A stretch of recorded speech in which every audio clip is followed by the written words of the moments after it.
In today's lecture, we are going to learn some different topics in rotational dynamics. And the first topic in today's lecture, that is direction of angular acceleration. What is direction of angular acceleration? Direction of angular acceleration. Student, concept हमें ध्यान से देखना है कि direction angular acceleration के direction पे क्या effect पड़ेगा। सबसे पहले let us suppose if any particle is revolving on the circumference of the circle in anti clockwise sense. Anti clockwise sense means okay ना। So if any particle is revolving on circumference of a circle in anti-clockwise sense, then there are two possible cases arrived for directions of angular acceleration. First condition is that, what is, there are two conditions. First condition is that if the speed of particle increases, means particle is speeding up. First condition is that particle is speeding up. अगर हम बात करें student कि अगर किसी circular motion में किसी particle का स्पीड अगर कंटिन्यूसली बढ़ रहा है, कंटिन्यूसली उसका स्पीड क्या हो रहा है, बढ़ रहा है, तो उसके एंगुलर एक्सेलरेशन के डायरेक्शन पे क्या इफेक्ट पड़ेगा। तो स्टूडेंट ध्यान से, एक ही वर्ड है, एक लाइन में आंसर इसका, उसको ध्यान से सुनना कि अगर किसी भी पार्टिकल का स्पीड अप हो रहा है, बढ़ रहा है, कंटिन्यूसली बढ़ रहा है, बढ़ रहा है, बढ़ रहा है, तो उसका जो डायरेक्शन होगा, किसका, एंगुलर एक्सेलरेशन का जो डायरेक्शन होगा, same to same angular velocity के डायरेक्शन में होगा। यानी कि direction of angular acceleration in this condition, when particle is speeding up, the direction of angular acceleration is in the direction of angular velocity. Means direction of angular acceleration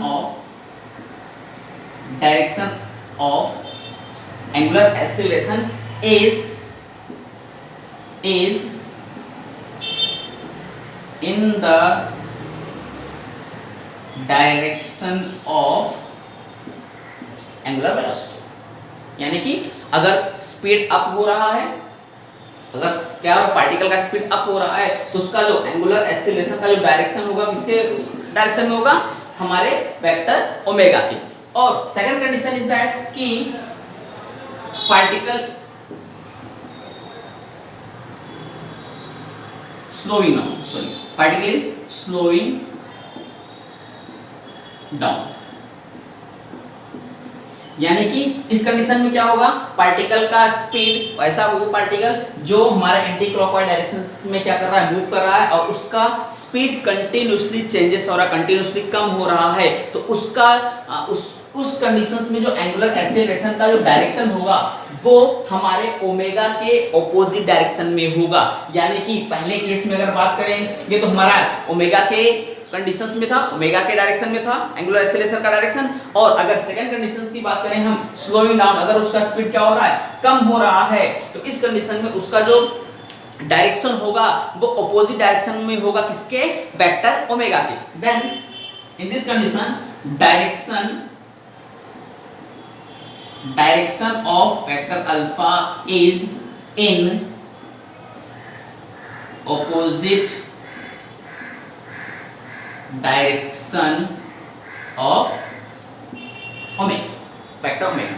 यानी कि अगर suppose करो, इसको example देख लेते हैं, फिर इसको एग्जांपल में देख लेते हैं कैसे होगा। अगर पार्टिकल देखो सर्कल के सर्कमफरेंस में मूव कर रहा है, कंटिन्यूअसली मूव करते जा रहा है, और ये अगर डायरेक्शन है किसका, वेक्टर ओमेगा का, और उस पार्टिकल का जो स्पीड है वो कंटिन्यूअसली क्या हो रहा है, बढ़ रहा है, then in that condition the direction of alpha is in same direction of vector omega. Okay ना। अच्छा, ये तो फर्स्ट कंडीशन हुआ। In second condition, if the particle speed goes down, regularly goes down, यानी कि उसका स्पीड क्या हो रहा है, कंटिन्यूअसली कम हो रहा है, इन that condition direction of direction of angular acceleration, in that condition direction of angular acceleration is in opposite direction of vector omega. Okay ना, यानी कि अगर स्पीड अप हुआ तो वेक्टर ओमेगा और वेक्टर अल्फा दोनों एक डायरेक्शन में रहेंगे, और अगर स्पीड कम हुआ, स्लोस डाउन, वो नीचे जा रहा है, उसका स्पीड कम हो रहा है, तो क्या हो जाएंगे, दोनों एक दूसरे के ऑपोजिट डायरेक्शन में हो जाएंगे। तो यही क्या होगा, हमारा इफेक्ट होगा एंगुलर एक्सीलरेशन के डायरेक्शन पे। ओके ना, होप कि ये टॉपिक समझ में आया होगा। इसके बाद जो नेक्स्ट टॉपिक है, इंपॉर्टेंट टॉपिक है, और वो है क्या, नेक्स्ट टॉपिक की बात करें हम, बुक में क्या दिया, next topic is, wait student,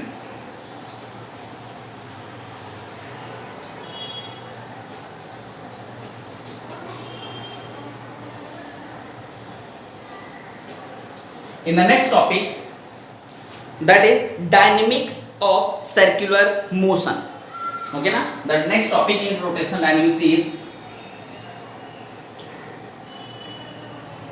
dynamics in, what is the heading, sorry, dynamics of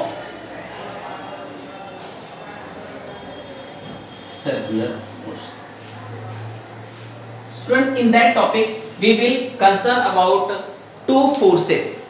In the first force, that is centripetal force, and second force, that is centrifugal force. Okay na, so now first of all we will going to learn that is centripetal force.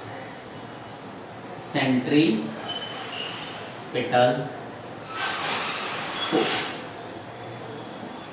Okay na, अच्छा, in short form that is CPF. Okay na, CPF. Now what is centripetal force? Centripetal force, अगर हम सबसे पहले example देख लेते हैं, centripetal और centrifugal force दोनों एग्जांपल से क्लियर हो जाएगा, फिर डेफिनेशन में बता दूंगा।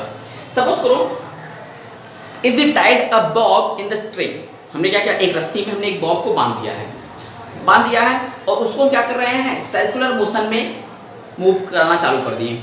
तो स्टूडेंट ध्यान से एक्सपीरियंस करना, ऐसा एग्जांपल करके देख लेना, ज़्यादा टफ प्रैक्टिकल नहीं है ये। एक रस्सी लेना, रस्सी में क्या करना, एक पार्टिकल को बांध लेना, उसको क्या करना है, फिर उसको सर्कुलर मोशन में कराना है।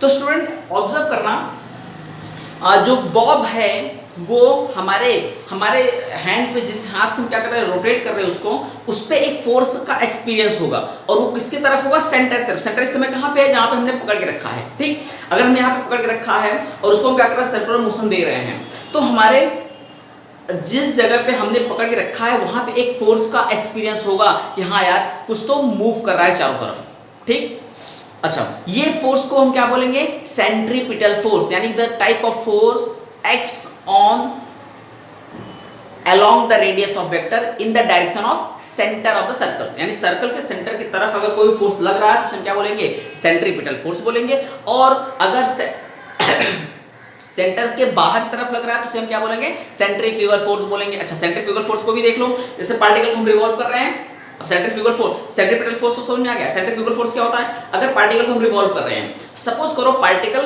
रिवॉल्व करते करते करते करते इस पॉइंट पे पहुंचा और यहां से स्ट्रिंग क्या हुआ, ब्रेक हो गया। After that particle will move in that direction ना, यानी कि जिस पॉइंट पे स्ट्रिंग ब्रेक होगा उस पॉइंट से लीनियर मोशन वो कर जाएगा।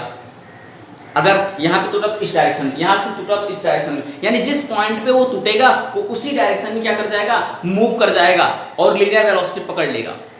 तो ये जो फोर्स है उस फोर्स को क्या बोलते हैं, सेंट्रीफ्यूगल फोर्स, यानी कि अगर सेंटर की तरफ लगेगा तो सेंट्रीपिटल फोर्स, और सेंटर से बाहर की तरफ लगेगा उसे हम क्या बोलेंगे, सेंट्रीफ्यूगल फोर्स। ओके ना, सो इसका डेफिनेशन, अगर डेफिनेशंस की बात करेंगे तो force acting on particle performing circular motion, ध्यान से डेफिनेशन सुनना बेटा, force acting on particle performing circular motion along the radius vector means if that type of motion, if any motion is performing in circular orbit, okay ना, circular orbit में क्या कर रहा है, कोई मोशन पॉसिबल हो पा रहा है एंटी क्लॉकवाइज सेंस में। अच्छा, ये फोर्स कैसा होगा, हमारे रेडियस वेक्टर पे होगा, along the radius vector and directed at the center of the circle, circle centre, अगर उसका डायरेक्शन किस साइड में होगा, सर्कल के सेंटर की तरफ, तो उसको क्या बोलेंगे, सेंट्रीपिटल फोर्स यानी CPF, यानी उसको और रिप्रेजेंट करते हैं FCP से। ठीक, सेम यही अगर जो हमारा फोर्स है वो बाहर तरफ लग रहा है, सेंटर के बाहर तरफ लग रहा है, उसको क्या बोलेंगे? फोर्स, सेंट्रीफ्यूगल फोर्स यानी FCF। ओके ना? तो डेफिनेशन की बात, डेफिनेशन एक बार देख लो। डेफिनेशन क्या होगा? Force acting on a particle performing circular motion, ध्यान से सुनना student, force acting on particle performing circular motion along the radius of circle, along the radius of circle directed at center of the circle, यानी कि उसका direction किसके तरफ होगा? Circle के सेंटर की तरफ होगा। That types of force is known as centripetal force। Okay ना? सेंट्रीपिटल फोर्स का अगर हम डेरिवेशन की बात करेंगे तो हमारा क्या हो जाएगा? FCP is equals to mv square upon r। ये हमारा क्या हो जाएगा? सेंट्रीपिटल फोर्स हो जाएगा। वेयर अगर हम बात करें where v square upon r is equal to centripetal acceleration. क्या है? सेंट्रीपिटल एक्सीलरेशन है। ओके ना? अच्छा, इसका फॉर्मूला और भी हो सकता है, FCP equals to mr omega square.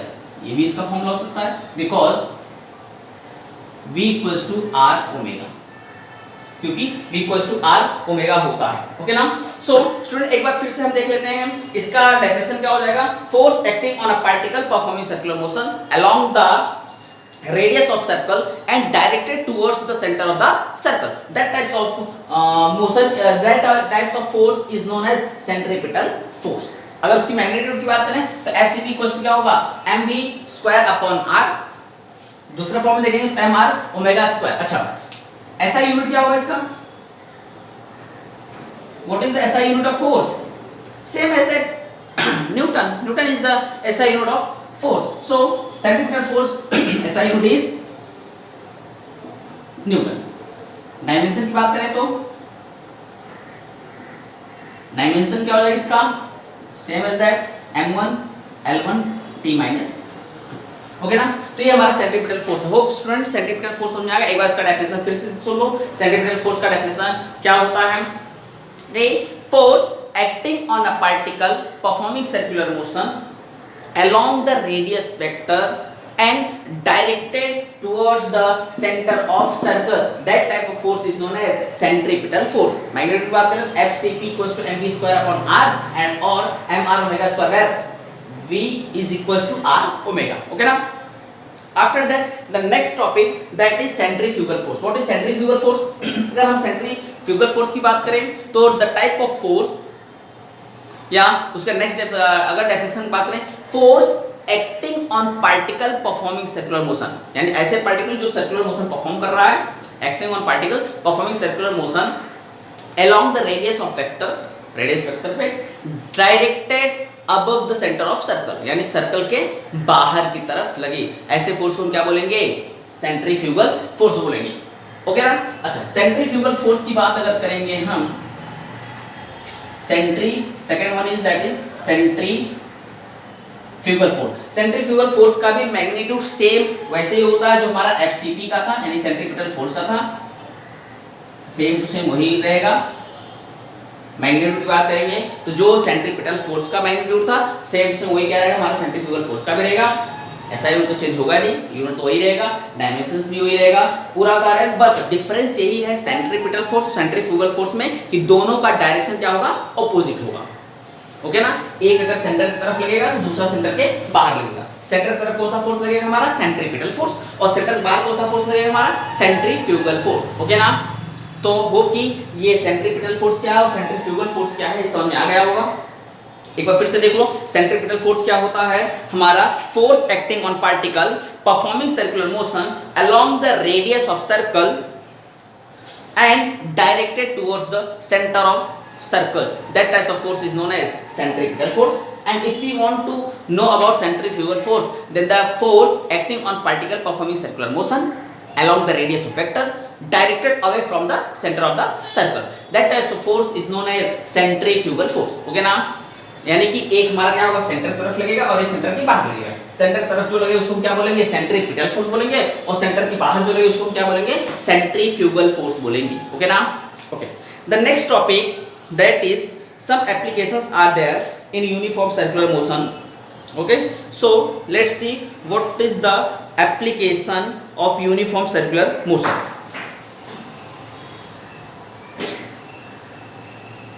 Now the next topic, that is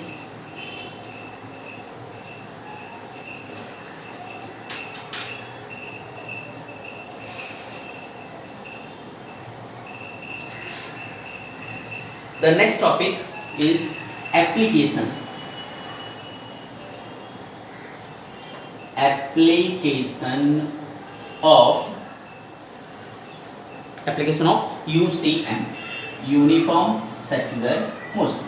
okay ना? अगर हम फर्स्ट एग्जांपल की बात, इसमें क्या दिया है, फर्स्ट टॉपिक इज दैट कि vehicle along a horizontal circular track.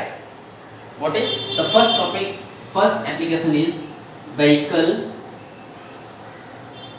along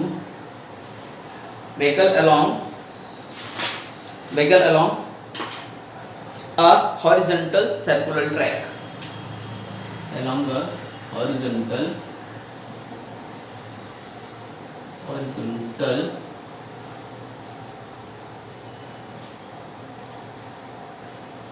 circular track. Okay na? This is the heading, this is the first application in uniform circular motion. So student, suppose consider a car is moving, हम देखते हैं इसका इसमें क्या होगा, क्योंकि कोई car है जो हॉरिजॉन्टल सर्कुलर ट्रैक पे आर रेडियस के हॉरिजॉन्टल सर्कुलर ट्रैक पे क्या कर रहा है, मूव कर रहा है ना। तो so consider a particle no car, consider a car is moving at horizontal circular track of radius r radius का कोई हॉरिजॉन्टल सर्कुलर ट्रैक है, उस पे क्या कर रहा है, कोई कार हमारा मूव कर रहा है। सपोज करो ये रहा, ये है हमारा कार,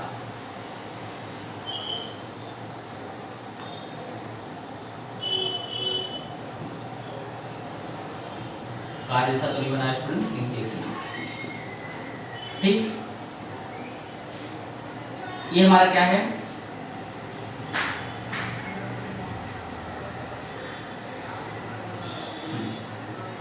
ओके ना, कि एक कार है आर रेडियस के हॉरिजॉन्टल ट्रैक पे क्या कर रहा है, वो मूव कर रहा है।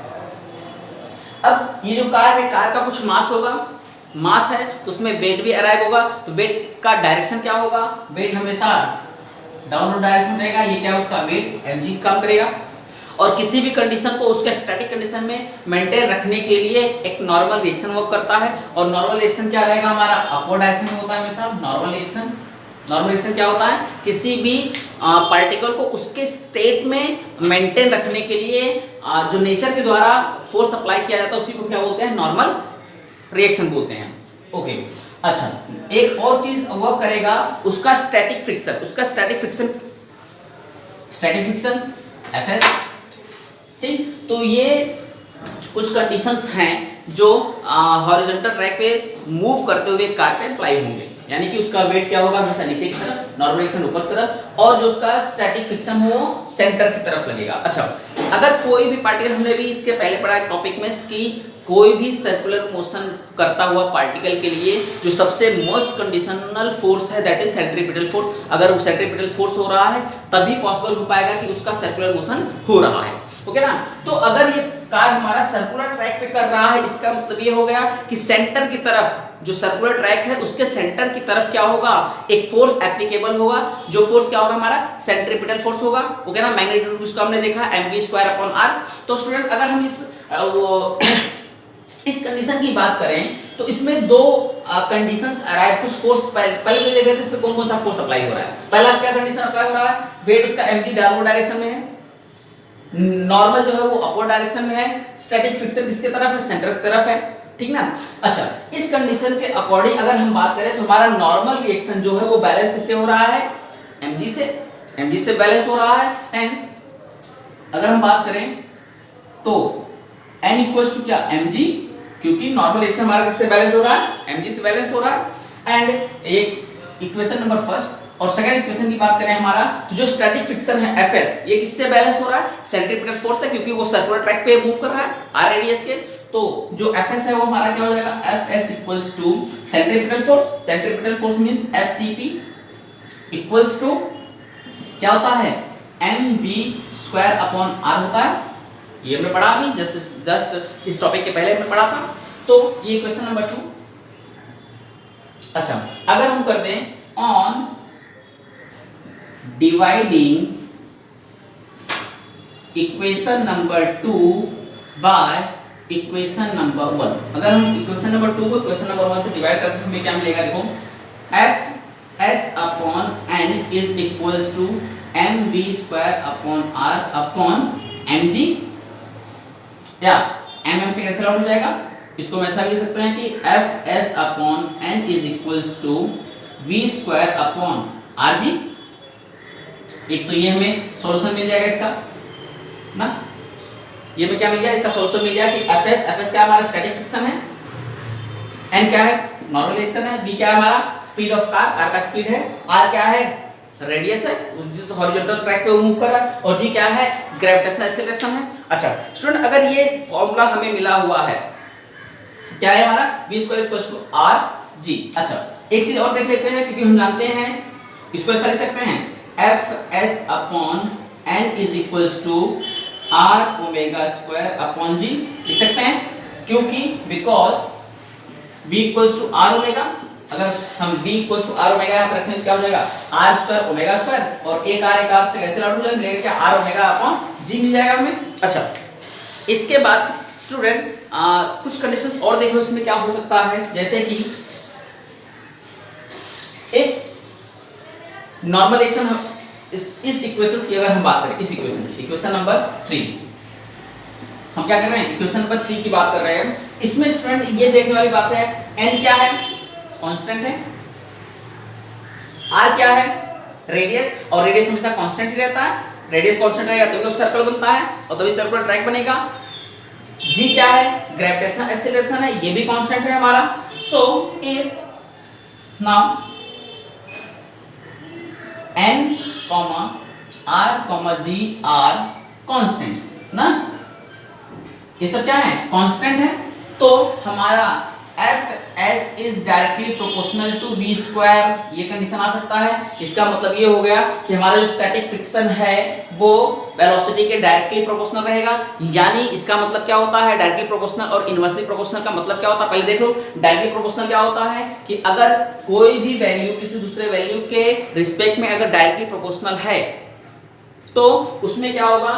जो चेंजेस दूसरे वैल्यू में होगा उसी के अकॉर्डिंग इसमें होगा। यानी कि अगर हमारा वेलोसिटी बढ़ेगा, वेलोसिटी को हम बढ़ाते जाएंगे तो हमारा स्टैटिक फ्रिक्शन क्या होता जाएगा?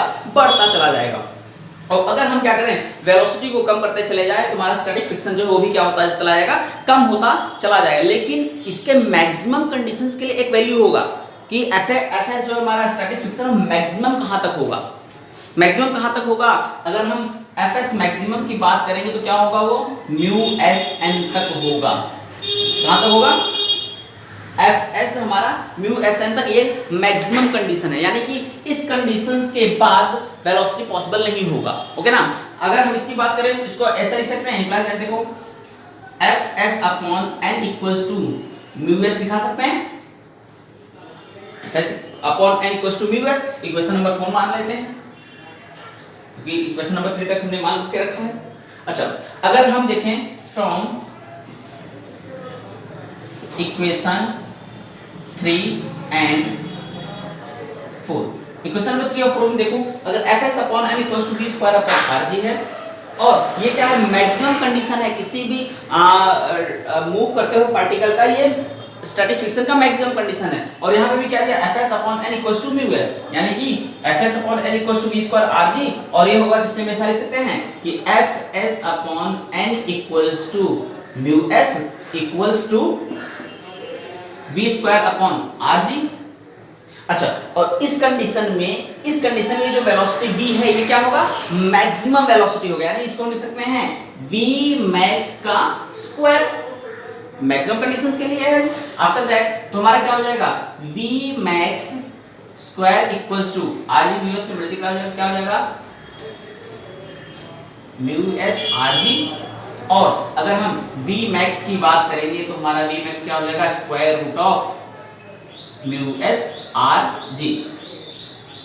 अच्छा स्टूडेंट ये जो हमारा म्यू एस क्या है हमारा ये को एफिशिएंट ऑफ स्टैटिक फ्रिक्शन। क्या है ये को efficient of static friction. Okay ना। तो हमें क्या मिला हमारा कोई भी ये जो मिला हुआ है ये किस कंडीशन के लिए हमारा कार का मैक्सिमम वेलोसिटी कितना हो सकता है और वो कितना हो सकता है square root of mu s r g. Okay ना। So if we want to travel a safe speed with a vehicle on the horizontal circular track then that is the maximum velocity of the car। यानी कि ये car का क्या होगा maximum velocity होगा। Okay एक बार फिर से देख लो हमारे ये क्या है हमारा किसी हॉरिजॉन्टल सर्कुलर ट्रैक पे आर रेडियस के हॉरिजॉन्टल सर्कुलर ट्रैक पे क्या कर रहा है कार को हमारा मूव कर रहा है। आफ्टर दैट इसमें नॉर्मल एक्शन ऊपर के डायरेक्शन में mg क्या है उसका वेट है वेट नीचे की तरफ लग रहा है। ओके वेट क्या हो रहा है नीचे की तरफ लग रहा है। स्टैटिक फ्रिक्शन किसके तरफ लग रहा है सेंटर की तरफ लग रहा है। तो उस कंडीशन में हमारे दो इक्वेशंस अराइव हुए n is equals to mg और fs इक्वल्स टू mv स्क्वायर अपॉन r। ये क्या है सेंट्रीपिटल फोर्स है। सेंट्रीपिटल फोर्स दोनों को अगर हमने इक्वेशन नंबर 2 को फर्स्ट डिवाइड किया तो हमें ये इक्वेशन मिला। अब ये इक्वेशन के मिलने के बाद हमने ये देखा कि इसमें n r और g ये क्या है कांस्टेंट है। अगर ये तीनों कांस्टेंट है तो fs is directly proportional to v square. इसका मतलब क्या होता है कि जो वेलोसिटी है वेलोसिटी के बढ़ने पे स्टैटिक फ्रिक्शन भी बढ़ेगा। लेकिन बढ़ेगा मैक्सिमम कंडीशन कहां तक मैक्सिमम कंडीशन उसके लिए यही है यानी स्टैटिक फ्रिक्शन का मैक्सिमम कंडीशन ये इसके बाद पॉसिबल नहीं है। वो क्या होगा म्यू एस इनटू n। अच्छा उसको अगर हमने सॉल्व किया तो हमें क्या मिला fs upon n equals to mu s. हमने दो इक्वेशन बनाया एक fs upon n equals to v square upon r बनाया और दूसरा क्या बनाया fs upon n equals to mu s भी बनाया। दोनों कंडीशंस को अगर हमने कंपेयर किया तो हमें एक इक्वेशन मिला क्या fs upon n equals to mu s equals to v maximum. क्योंकि मैक्स क्यों है क्योंकि ये स्टैटिक फ्रिक्शन का मैक्सिमम कंडीशन है। और मैक्सिमम कंडीशन कहां तक हो सकता है कब तक होगा जब कार का मैक्सिमम कंडीशन है। मैं कार का स्पीड का मैक्सिमम कंडीशन क्या है हमारा v max स्क्वायर। अच्छा इसको जब हमने सॉल्व किया तो हमें v max का एक डेरिवेशन मिला that is square root of mu s r g. Mu s क्या है उसमें कोएफिशिएंट ऑफ स्टैटिक फ्रिक्शन है। तो ओके स्टूडेंट तो ये रहा हमारा आज का एप्लीकेशन का पहला application that is vehicle along horizontal circular track. Okay next lecture में हम बात करेंगे दूसरा एप्लीकेशन का। The second application is well of death मृत्यु का कुआं। ओके सो इसे राइट डाउन करो। नेक्स्ट लेक्चर में हम देखते हैं वेल ऑफ डेथ। ओके